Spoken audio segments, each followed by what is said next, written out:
हाँ, क्योंकि देखिए सर, मेरी मेरी किस्मत में लिखा था कोई बड़ा आदमी बनना, कोई एक समाज सेवी बनना। तो मेरे दोस्त लोग ही मेरे दुश्मन बन गए 4 साल पहले।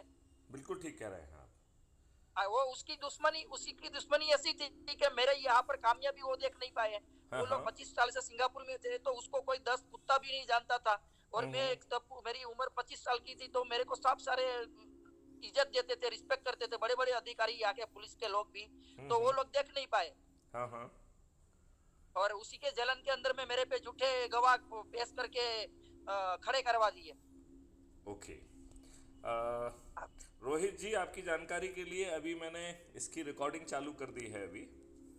हम्म। हाँ, तो जस्ट आपकी जानकारी के लिए। तो आप ठीक है। भावावेश में कोई बात नहीं करेंगे, जो बात करेंगे वो रिकॉर्ड वाली बात करेंगे। ओके, अभी अभी ना, हाँ, अभी इसी में। जस्ट अभी चालू की है। ओके ओके ओके, ठीक है ठीक है। तो हाँ तो आपने जो अभी कहा इस। है कि मैं डायरेक्टर हाँ। जनरल की पोस्ट जो है स्वीकार करूं, तो मैं हम्म। जरूर करूंगा, आप जैसे अच्छे लोगों को जुड़ने से।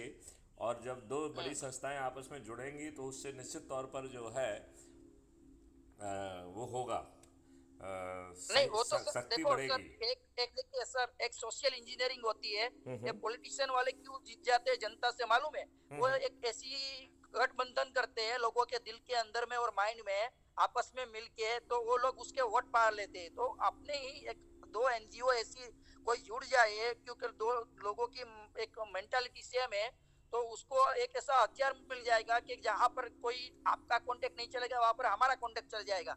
और जहां पर कांटेक्ट चल जाएगा, तो वहां पर आपका बंदा, हमारा बंदा परेशान नहीं होगा। कहने का मतलब। देखिए, ये लोग डरने लगेंगे, इनकी औकात नहीं है कि ये गलत गलत कार्रवाई करें। सर क्योंकि मैं मैं तो सर रोज एक चीज। चेतावनी देता हूं कि यदि गलत करोगे तो आर्टिकल हम्म। 311(2) के तहत डिसमिस होने के लिए तैयार हो जाओ। सर हर एक नागरिक है ना, जो मेरे पास कुछ ह्यूमन राइट का मैं आपको सेक्शन में भेजूंगा। जी। जो मेरे जो सर्टिफिकेट भी लोगों को देता हूँ, उसमें लिखा हुआ है मेंशन करके बड़े अक्षरों में। हाँ हाँ। ऐसे जो 36 सेक्शन है जो ह्यूमन राइट के, वो सिर्फ लोग स्टडी कर लेना, कुछ पढ़ाई नहीं करनी है उसको, सिर्फ वही स्टडी कर ले। तो कोई भी अधिकारी, कोई भी नेता उसको डरा नहीं पाएगा। ये मैं स्टैम्प पेपर पे लिख के दे सकता हूँ। बहुत सुंदर बात है, बहुत सुंदर बात है। नहीं नहीं, आप समझ रहे हैं ना? वो सिर्फ 12 चैप्टर है सेक्शन के ह्यूमन राइट के। अपना ह्यूमन राइट्स क्या है? कोई किसी की ताकत नहीं है, कोई अपना पासपोर्ट, कोई भी ऑफिसर अपना passport without without crime record में कोई अपना लुक आउट रोहित जी, नोटिस मैंने निकाल सकता पीजी है, कोई डिप्लोमा अपना किया पावर है मिसयूज ह्यूमन कर सकता राइट्स है। में। हाँ। और मेरा कोई पीजी भी पुलिस मेरा स्टेशन ह्यूमन ऐसा राइट्स नहीं में है। पीजी डिप्लोमा है। हाँ, वही।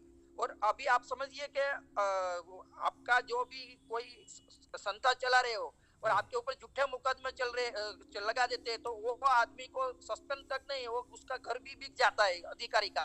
ये सब ह्यूमन राइट में लिखा हुआ है। ये तो जानबूझ के किया जाता है ना। जानबूझ के इसलिए कि आप कोई संस्था के बड़े स्तर पे बैठे हुए हैं, बड़े स्तर पे आप काम कर रहे हो, बड़े स्तर पे कुछ है, और आप उनकी रोजी रोटी छीन रहे हो। आप में वो क्या कर रहे हो? आप करप्टेड लोगों का धंधा बंद कर रहे हो। मैं क्या कर रहा हूँ? मैं करप्टेड लोगों की दुकान बंद कर रहा हूँ। वो मेरे दुश्मन है, मेरे दोस्त थोड़ी है वो लोग। आप बिल्कुल ठीक कह रहे हैं, लेकिन वो आप समझिए, आपने ऐसा। इन राजनेताओं के बहुत बड़े दोस्त हैं वो। राजनेताओं के सुनिए। आप एक एग्जांपल देता हूँ। मेरे को एक अंकल ने बात बताई थी कि मेरे प्रेसिडेंट है गोवा के, मैं कभी आपसे वीडियो कॉन्फ्रेंस में बात कराऊंगा, और बहुत लेजेंड आदमी है, हाँ हाँ। और अच्छे लोगों से उसकी पहचान है। वो उसने बात बताई थी, बोला बेटा तुम मुझे बता कि गोवा सरकार है कि कोई भी स्टेट की सरकार है, पुलिस पैसा कहाँ से आती है? पुलिस की सैलरी कहाँ से आता है? सरकार से, पब्लिक से थोड़ी आता है। सरकार सैलरी देता है, तो पुलिस सरकार की है। पब्लिक की तो बाद में रहेगी, जब पब्लिक उसको कुछ देगी या तो कुछ उसके साथ में अच्छा काम करेगी तब। देखिए, आप जो समझिए नियम ना। कानून हैं, अभी भी आपकी पुलिस 1861 के पुलिस एक्ट से गवर्न होती है। तो आप पुलिस हाँ, नहीं आपकी नहीं, वो कैसे हो बात नहीं। सकती है? नहीं, सरकार मतलब उसको सैलरी देती है अब 65%। आज के दिन में सर, आपके एमपी में मेरे को मालूम नहीं है। हमारे गुजरात है, महाराष्ट्र है, आपके वहां पर पंजाब है, वहां पर पुलिसों का नाम इतना बदनाम है ना सर। लोगों को पुलिस में जाने के अंदर में, लोग लड़की की शादी नहीं कराते पुलिस के साथ। देखिए, मैं आपको ये बताऊं कि ये बदनामी तब है जबकि पुलिस ईश्वरी काम करती है। हाँ पुलिस पुलिस मतलब वही इसलिए काम मतलब करती है जो भगवान कृष्ण ने गीता में अपने लिए कहा है। हाँ। तो ये दुष्टता तो जो है इन राजनेताओं की है जो अपने अरे सर राजनेताओं की इसलिए है और पुलिस मजबूर इसलिए हो जाती है। देखिए सर बुरा मत मानना, आप आईपीएस लेवल के आदमी हैं और आपका आईपीएस डीजीपी रैंक है। देखिए कुछ ऐसे आईपीएस लोग होते हैं, एसपी लोग और डीसीपी लोग के जो छोटे अधिकारियों को मजबूर करते हैं हफ्ता लेने के लिए कि तुम यहाँ से इतना भरण दो मेरे को। शायद भरण वर्ड आपको मालूम होगा, अपनी आपकी भाषा में पुलिस की भाषा बोल रहा हूँ कि भरण दो, इतना भरण नहीं मिला तो तुम्हारा यहाँ पर से ट्रांसफर हो जाएगा। हमारा कोरोना काल था सर, आप नहीं बिलीव करोगे, टारगेट था बकाया कि इतनी रसीद फाड़नी है, रसीद उधारी तो उधारी फाड़ के आओ। राम राम राम राम और उससे पहले आपको घर नहीं आना है। राम राम राम राम राम। आप समझे ना, लोग लोग लोग नहीं, मैं पुलिस वाले बेचारे छोटे आपकी अधिकारी बात बोलते पूरी थे। समझ रहा हूँ। आप छोटे अधिकारी बोलते थे बेचारे कि सर हम क्या करें, हम मजबूर है, हमारा बीवी बच्चे। कई लोग तो सुसाइड कर गए थे, दो तो सुसाइड कर गए थे कांस्टेबल लोग, अब जो चिट्ठी है लिख के सर हमें। अब ऐसा नहीं होगा। देखिए मैं आपको बताऊं, अभी हमारे जो मातहत लोग हैं वो गुलाम हैं, ठीक है ना। यदि वो हाँ अपने वही बॉस की गुलाम है, बात दूसरे गुलाम नहीं है। यदि वो अपने बॉस की बात नहीं मानेंगे तो उनकी नौकरी चली जाएगी। हाँ नौकरी नौकरी चली नहीं सर, उसको इतनी पीड़ा दी जाती है वो बनता। क्योंकि सर मैं इसलिए बता रहा हूँ, मेरे फादर खुद एक अच्छे नॉर्मल पुलिस इंस्पेक्टर के रैंक में थे, तो मैंने उनकी लाइफ देखी है। मैं खुद एक लाइन बॉय हूँ, मैं एक पुलिस का सन हूँ, मेरा पूरा आधा परिवार गुजरात की पुलिस के अंदर में है, समझ लीजिए। उसके बाद भी मैं ऐसे सिस्टम के साथ में सामने खड़ा हूँ, समझिए। हाँ हाँ आप समझ रहे हैं ना। हाँ हाँ। मेरे फादर 40 साल की उसकी जॉब के अंदर, सर्विस के अंदर में आप जैसे बहुत आईपीएस उनके बॉस रह चुके हैं, समझिए। तो मैं वाकिफ हूँ कि उनके घर की क्या मेंटालिटी रहती है, क्या ऑफिस की मेंटालिटी रहती है, कैसा माहौल होता है, कैसा सीन होता मैं है। कुछ अच्छी अच्छी बातें करता हूँ। देखिए मैं आपको ये बता दूं, मैं अपने साथी पुलिस अधिकारियों और सभी ब्यूरोक्रेट को सूचित करना चाहता हूँ कि अब देश बदलने वाला है। आपका नहीं जो सर, है वो तो अपने अपने जैसे लोग तैयार हो गए तो देश तो जरूर बदलेगा, कि सबको दूसरे को भी बदलना जरूरी है। मैं उसके दिमाग में दो तीन बहुत महत्वपूर्ण बातें कहना चाहता हूं, तो रोहित जी मुझे वो कहने दीजिए पहले, ठीक है ना।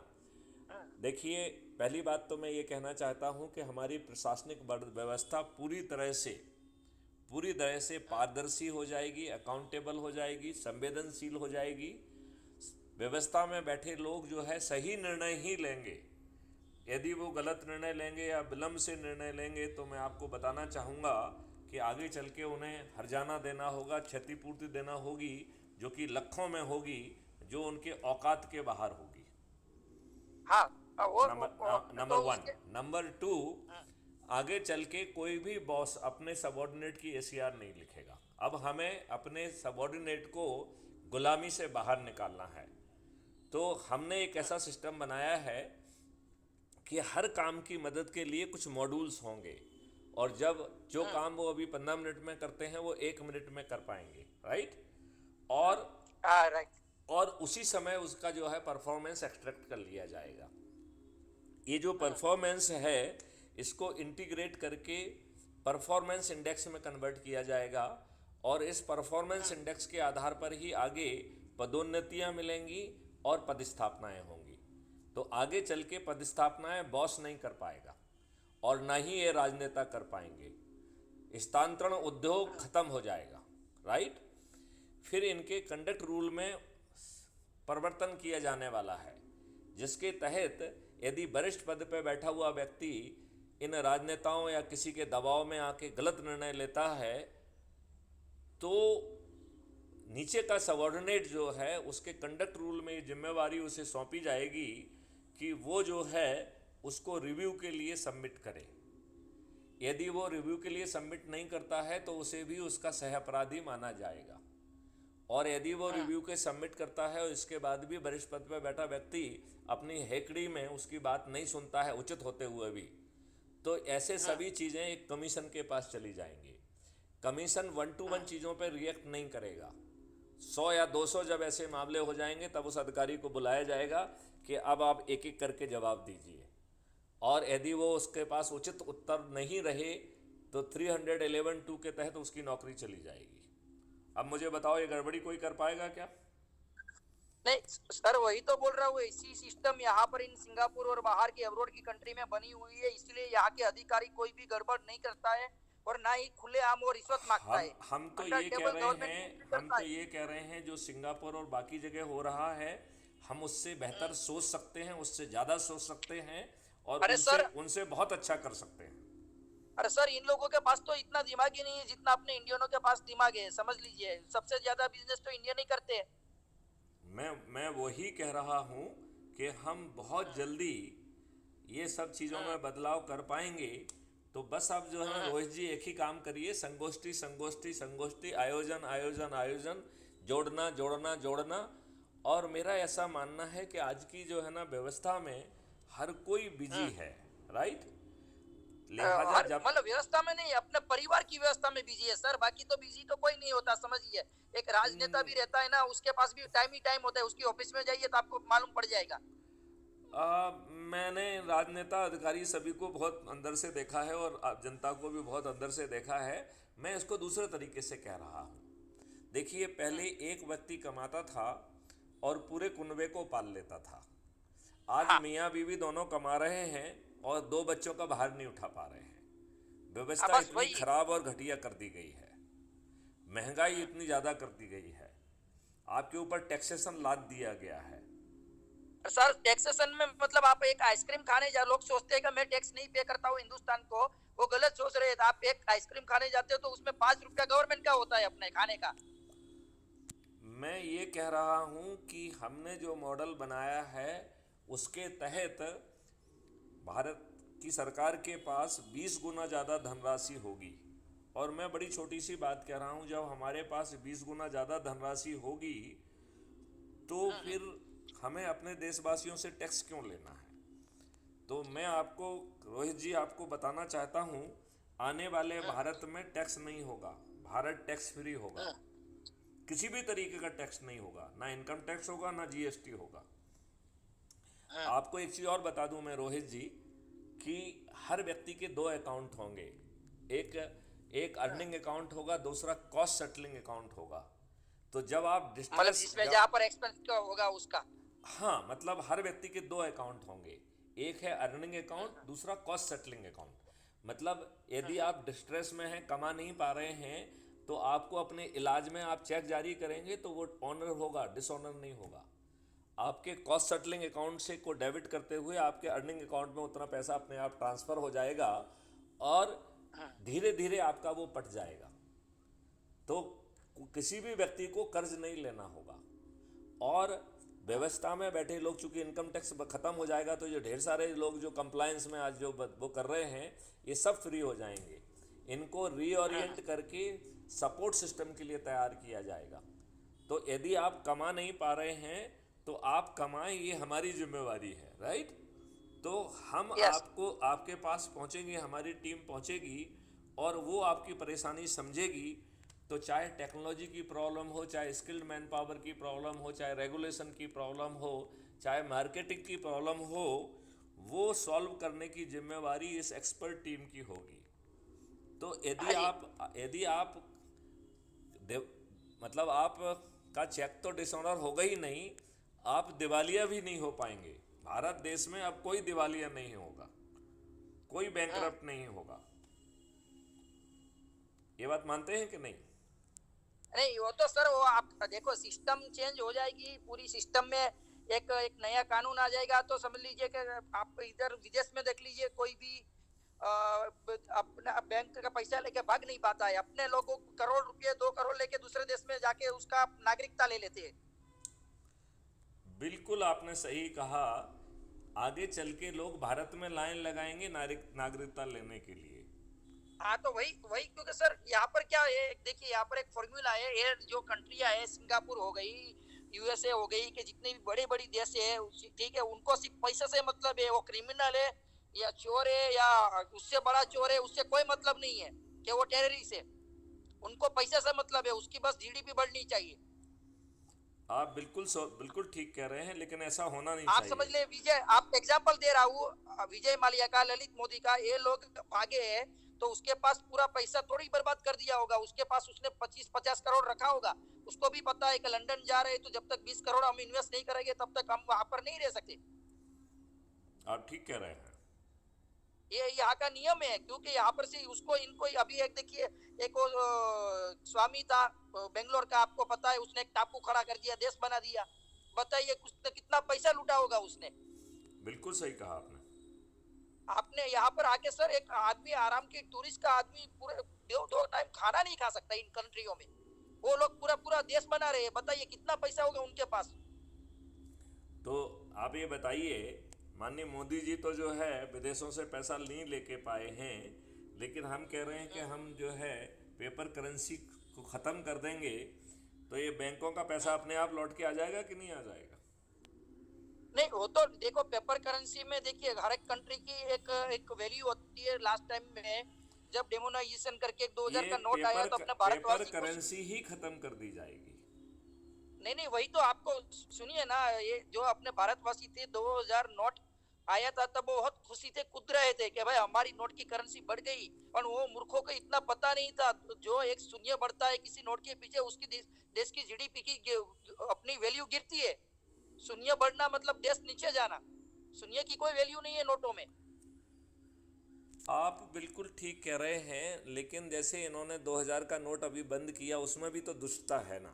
आप ये नहीं बताइए। नहीं, 2000 का शून्य, उसका मैं आपको रीजन देता हूँ। 2000 का नोट इसलिए बंद किया कि काफी कुछ पार्टियों के पास में फंड हो गया है, तो वो फंड वो यूटिलाइज कर रही है उसके इलेक्शन के लिए। तो इनको इन पार्टियों के बीच में उसके कंपटीशन में अभी उनको बराबर क्या आ रहा है, तो उन्होंने जो उसके पास फंड हो गया था उसको वापस स्टॉक होल्ड करने के लिए ये डिसीजन लिया गया है, समझ लीजिए। नहीं बाकी नहीं इंडिया की नहीं मीडिया नहीं तो नहीं क्या नहीं, करती है। देखिए, यदि उनका रोकना था तो बड़ा आसान तरीका था कि उसके खाते में जमा कराते और जमा करने वाले की आइडेंटिटी लेते, और जिनके ज़्यादा नहीं नहीं पैसे वाले हैं उनको फिर अपन जो है ना घेरते। सर, अभी आप बिलीव नहीं करोगे, ब्लैक मार्केट में 5% पे आपकी 2000 की नोट चेंज हो रही है, 5% पे।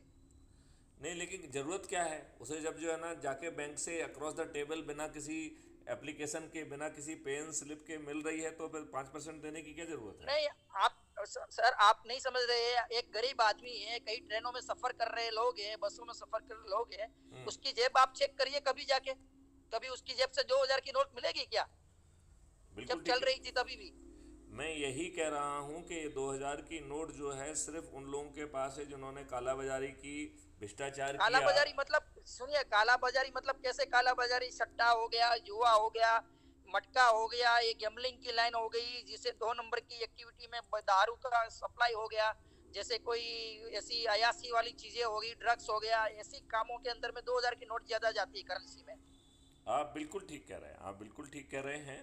तो चलिए, बाकी गरीब के पास वार्तालाप सर, लंबी हो गई है। और मैं, आपने जो आग्रह किया है कि मैं आपकी संस्था में डायरेक्टर जनरल का हाँ, पद जो जनरल है ना डायरेक्टर में स्वीकार करूं। आपको आइए, वेलकम है आपका, तही दिल से हम आप मुझे आपका अपनी वेलकम संस्था के करेंगे। बारे आप मुझे अपनी संस्था के बारे में पूरा विवरण दे दीजिए, और मैं हाँ, जरूर हम जो दे है। देते हैं। हमारा ऑब्जेक्टिव क्या है हमारा, और अपना मोटो क्या है, हम किस बेस पे फोकस करते हैं, हम किस काम करते हैं सब आपस में समाज में, तो उसी हिसाब से हम पूरा आपको एक्सप्लेन कर दे रहे हैं। हमें थोड़ा टाइम दीजिए, 1 घंटे का समय में हम आपको पूरा डिटेल भेज रहे हैं आपके व्हाट्सएप पे। आप बिल्कुल ठीक है, आप आराम से भेजिए, और फिर हम जो है एक वीडियो कॉन्फ्रेंस के माध्यम से चर्चा करेंगे, और उसी में जो है ना फिर मैं आपके आग्रह को स्वीकार कर लूंगा। Okay okay sir, thank you. और तो एक आप काम करिए, एक अपना जूम मीटिंग आईडी बनाइए, तो उसमें हम डेली जूम मीटिंग आईडी में आपके लोगों से भी बात करते रहेंगे, हमारे लोगों से भी शेयर होता रहेगा। इसमें जो वो है ऐप है, इसमें ही मीटिंग हर रोज होती है रात को 9 बजे।